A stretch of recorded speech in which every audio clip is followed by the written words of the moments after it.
সব জায়গায় থাকা ফ্যাসিবাদের অনুচরণদের আক্রমণ ঠেকাতে সবাইকে ঐক্যবদ্ধ থাকার আহ্বান জানিয়েছেন পরিবেশ ও পানি সম্পদ উপদেষ্টা সৈয়দা রিজওয়ানা হাসান। সকালে বীজ মিলনায়তনে centre for governance studies CGS এর আলোচনায় সভায় তিনি বলেন, গণতন্ত্রীদের মধ্যে রাজনৈতিক ঐক্যমত্য গড়ে তুলতে হবে, বিষয়টি নিয়ে কাজ করতে হবে। বেশি পাকা টমেটো আর সিক্রেট রেসিপির কম্বিনেশনে তৈরি ব্রাউন সস, সসের বস। রিজওয়ানা হাসান অভিযোগ করে বলেন, বিচার, প্রশাসন, পুলিশ, আমলা, গণমাধ্যম এবং বুদ্ধিজীবীদের নিয়ে গত সরকার আমলে একটা ফ্যাসিস্ট রেজিম গড়ে উঠেছিল। এটির সংস্কার করা হলো, কিন্তু বাস্তবায়ন করবে কারা? এমন প্রশ্ন তুলেন তিনি। উপদেষ্টা বলেন, যারা সংস্কার বাস্তবায়নের দায়িত্বে আছেন তারাও মানসিক দাসত্ব থেকে বের হতে পারেননি।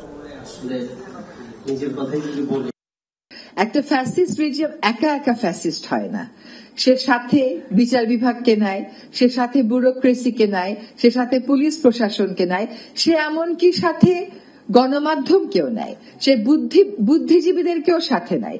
সবাইকে সাথে নিয়েই তো একটা ফ্যাসিস্ট রেজিম গড়ে ওঠে।